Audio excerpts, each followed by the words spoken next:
I think the biggest threat to America right now in terms of breaking up our security and our alliances is Russia. Terrorism from white supremacy is the most lethal threat to the homeland. You know what the Joint Chiefs told us the greatest threat facing America was? Global warming. Wow. He said the Joint Chiefs of Staffs told him that. President Biden says Russia, white supremacy, and global warming are the biggest threat to the United States. Is this really accurate?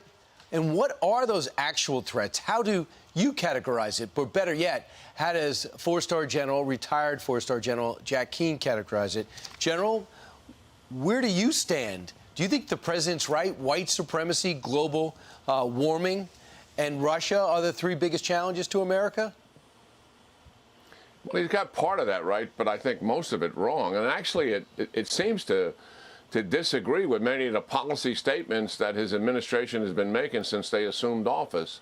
But, I mean, it seems quite obvious that the major threats the United States are facing is certainly with China, which is a rising superpower who is seeking regional and global domination at the expense of Western democracies and certainly this great democracy in America. We've got a re-emerging Russia who wants to develop their own sphere of influence, particularly among the former Soviet Union states in Eastern Europe and in Southern Europe. And that's why you see this aggressive military expansion, because he wants to stop any further alignment with NATO. And then also we've got a very aggressive and maligned Iran, not only seeking nuclear weapons, but seeking domination of the Middle East, using their proxies to achieve that end, and having achieved some measure of success in doing that. And I also think we do have a major domestic security issue with our southern border. I mean, it's obvious what has taken place there. It is not secure, and that violates the sovereignty of the United States, and it is a national security issue. Those are the major threats I think we're facing. So you imagine you could knocked over people that are concerned about security with a feather when the president made those remarks when landing in England. That caused that question to come up with the chairman of the Joint Chiefs of Staff, General Mark Milley, who I know you respect, and he clarified yesterday. Listen. Climate change is a threat, but the president is looking at it at a much broader angle than I am.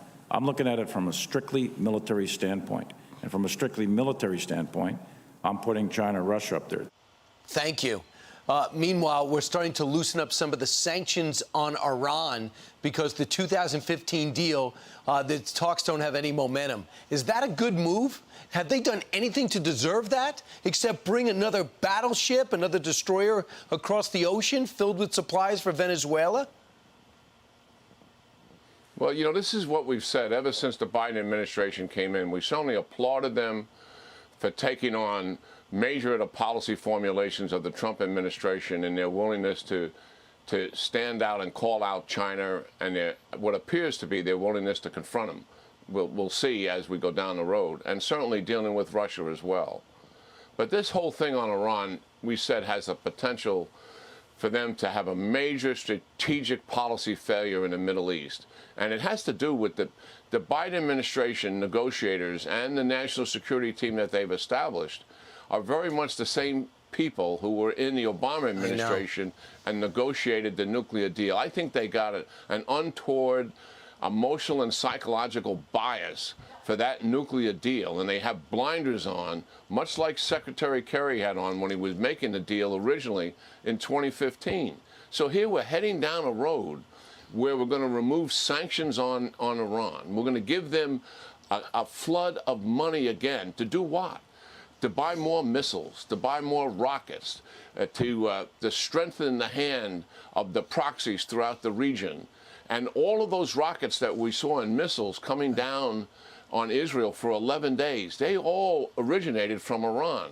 Either the rockets and missiles themselves or the parts for them or the technicians to help put them together.